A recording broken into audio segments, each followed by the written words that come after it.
Hello students, जैसा कि आपको बोर्ड पे लिखा हुआ दिखाई दे रहा है derivation of R in series combination, यानी कि हम आज एक फॉर्मूला ड्राइव करेंगे किसके लिए, कैपिटल आर। कैपिटल आर को क्या बोलते हैं, टोटल रेजिस्टेंस, इक्विवेलेंट रेजिस्टेंस या रिजल्टेंट रेजिस्टेंसेस। तो जितने भी रेजिस्टर्स आप लगाओगे उनका टोटल रेजिस्टेंस कितना बनेगा सीरीज कॉम्बिनेशन के अंदर, इसके लिए हम आज फॉर्मूला ड्राइव करेंगे। तो स्टूडेंट्स, जिन बच्चों ने अभी तक वीडियो नंबर 7 नहीं देखी तो प्लीज़ पहले वो देख लीजिए, क्योंकि उसके अंदर बेसिक कॉन्सेप्ट है और ये बात यहाँ पे जल्दी समझ में आ जाएगी। तो क्वेश्चन किस तरह से पूछ सकते हैं, derive an expression for resultant resistance of 3 different resistors of different values R1, R2, R3 in series combination. यानी कि सीरीज कॉम्बिनेशन के अंदर 3 डिफरेंट रजिस्टर्स लगाए गए हैं और हमने क्या फाइंड करना है, टोटल रेजिस्टेंस कितना बनेगा। तो अकॉर्डिंग टू क्वेश्चन आपको क्या दिया हुआ है, तो वी आर गिवन 3 रजिस्टर्स और जिनका रेजिस्टेंसेस क्या है बेटा, उनके रेजिस्टेंसेस हैं R1, R2 एंड R3। तो ये किस में लगाए गए हैं ये भी इसने बता दिया क्वेश्चन।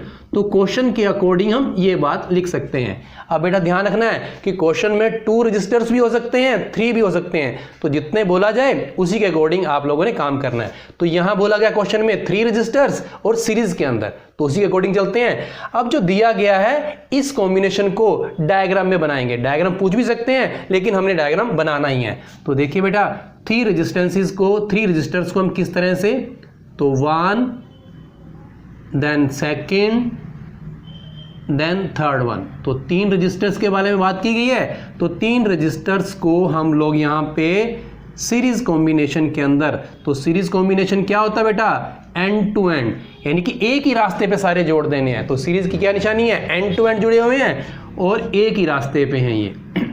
तो ये मैंने डायग्राम बना दिया सीरीज कॉम्बिनेशन का। अब आपको पता है ये एक बैटरी है जिसकी वोल्टेज V और ये प्लग की है, ये मैंने यहाँ पर एमीटर को लगा दिया, ठीक है बेटा। अब यहाँ पे जो दिखाई दे रहा है आपको, ये रेजिस्टेंस है रजिस्टर 1 का, R1, R2, R3, ठीक है बेटा।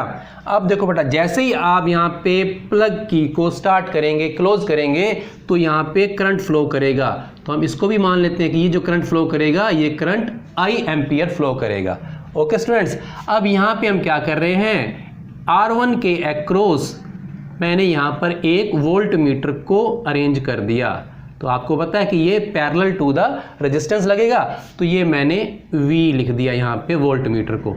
फिर मैंने यहाँ पे क्या किया, सेकंड वोल्ट मीटर को R2 के अक्रॉस जो है ज्वाइन करवा दिया, ठीक है। अब नेक्स्ट जो है बेटा, मैंने एक और वोल्ट मीटर ये मैंने R3 के अक्रॉस लगा दिया। अब इसमें बेसिक कॉन्सेप्ट जो है वीडियो 7 में जो आपको मैंने बताया था, उसके अंदर वो बातें आपने ध्यान रखनी है कि सीरीज कॉम्बिनेशन जो है it divides the potential difference, यानी कि जो ये V वोल्टेज है ये यहाँ पे डिवाइड हो जाती है, तीनों रेजिस्टेंसेस के अक्रॉस जो अलग अलग हो जाएगी। तो यहाँ पे क्या हो जाएगा बेटा, V1, यहाँ पे क्या हो जाएगा V2, यहाँ पे क्या है V3। लेकिन जो करंट फ्लो करेगा, the current flowing in the series combination will be same throughout the circuit, यानी कि इन सब तीनों रेजिस्टेंसेस के थ्रू जो है वो I जो है वो कॉमन रहेगा, यानी कि I सेम फ्लो करेगा। तो ये बातें जो है बेसिक बातें हैं सीरीज कॉम्बिनेशन की, ये हमें याद रखनी है। उसी के अकॉर्डिंग अब चलेंगे। अब आगे हम डेरिवेशन की तरफ बढ़ते हैं बेटा। तो देखो 3 रजिस्टर्स हैं, R1, R2, R3 इनके रेजिस्टेंसेस हैं। अब ये सीरीज के अंदर लगे हुए हैं। अब हम क्या करेंगे, यहाँ पे लेट कर लेते हैं, let the total resistance of the circuit, total resistance of the circuit, इसको हम क्या कर रहे हैं, इसको हम कैपिटल R एज्यूम कर लिया, ठीक है बेटा। अब नेक्स्ट क्या रखेंगे, total potential difference, total potential difference, यहाँ पे शॉर्ट में लिख देता हूं मैं, potential difference of the circuit, तो वो कितना मान रहे हैं हम, V मान लेते हैं। और total current flowing through the circuit, total current कितना हो जाएगा, उसको हम I मान लेते हैं, ठीक है बेटा। ये टोटल सर्किट की, होल सर्किट की बात कर रहे हैं, ठीक है। फिर नेक्स्ट क्या करेंगे, applying Ohm's law for whole circuit, पूरे सर्किट के लिए हम ओम्स लॉ को अप्लाई कर देंगे बेटा। तो आपको पता है ओम्स लॉ का फॉर्मूला क्या होता है, V/I is equal to R। यहाँ पे हम फॉर्मूला जो है वो कौन सा बनाएंगे, जब हम ओम्स लॉ को अप्लाई करेंगे वो हम बनाएंगे कि यहाँ पर जो सीरीज कॉम्बिनेशन है ये किस चीज को, किस फिजिकल क्वांटिटी को डिवाइड कर रहा है, ये कर रहा है वोल्टेज को, पोटेंशियल डिफरेंस को। तो उसी के अकॉर्डिंग यहाँ बनाएंगे। तो पूरे होल सर्किट के लिए V is equal to IR, यानी कि यहां से हमने बना दिया ये V is equal to IR। ये हमारी फर्स्ट इक्वेशन बन गई। अब हम क्या करेंगे next, applying Ohm's law for all individual resistors. तो सबके लिए अलग अलग जो है हम ओम्स लॉ अप्लाई करेंगे। तो देखो बेटा R1 यहाँ पे, अब इस सिस्टम को देखना आपने।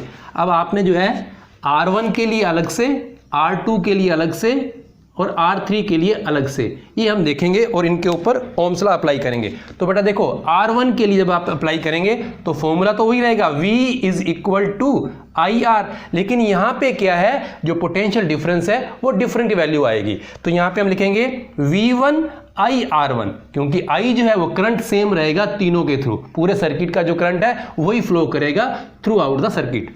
तो ये हमारी सेकेंड इक्वेशन बन गई। इन द सेम वे जब हम V2 को फाइंड करेंगे, यानी कि R2 के अक्रॉस फाइंड करेंगे, तो यहाँ पे आपको मिलेगा IR2। तो ये हमारी थर्ड इक्वेशन मिल गई आपको। देन V3 के लिए सेम IR3, तो ये आपकी फोर्थ इक्वेशन बन गई। ठीक है स्टूडेंट्स, अब आगे हम क्या करेंगे, ये इतनी इक्वेशन मिलने के बाद एज वी नो, हमें पता है बेटा, क्या पता है आपको, as we know the total potential difference, total potential difference जो है V विल बी, V किसके इक्वल होगा बेटा, ये जो V की वैल्यू है, तो ये जो डिवाइडेशन हुआ है V1 V2 V3 R1 R2 और R3 के अक्रॉस जो आपको पोटेंशियल डिफरेंस मिला है, इन सब का सम कर देंगे तो वो सम जो है किसके इक्वल आ जाएगा, ये टोटल पोटेंशियल डिफरेंस के इक्वल आ जाएगा। तो ये हम जानते हैं। तो V इज इक्वल टू, यानी कि टोटल पोटेंशियल डिफरेंस, ये इन सब का सम हो जाएगा इंडिविजुअल पोटेंशियल डिफरेंस का, V1 plus V2 plus V3। तो ये हमारे पास एक नेक्स्ट इक्वेशन 5 आ गई। अब आपका काम हो चुका है, यहां क्या करना है, put the value of V1 V2 V3 in equation 5। तो इसके अंदर हम क्या करेंगे, वैल्यू पुट कर देंगे। तो V की वैल्यू क्या बनी थी बेटा, यहां पे देखो IR, तो ये हो गया IR is equal to V1 की वैल्यू क्या बनी थी बेटा, IR1 plus IR2 plus IR3। तो आगे क्या कर देंगे, और IR इज इक्वल टू, तो इनमें से क्या एक I कॉमन आ रहा है बेटा, कॉमन को बाहर निकाल लो, I ब्रैकेट के अंदर R1 plus R2 plus R3। तो ये जो I जो है ये कट जाएगा, डिवाइड कर दो या कॉमन वाला काट दो। R is equal to R1 plus R2 plus R3। ये जो फॉर्मूला मैंने बताया था वो डेरिवेशन के अंदर आपको ये फॉर्मूला मिल गया। यानी कि सीरीज कॉम्बिनेशन के अंदर आप जितने भी रेजिस्टेंसेस लगाएंगे उनको अगर हम ऐड कर देंगे, सिंपली ऐड कर देंगे, तो आपका वो टोटल रेजिस्टेंस आ जाएगा। तो यहाँ पे R टोटल रेजिस्टेंस है, इक्विवेलेंट रेजिस्टेंस है।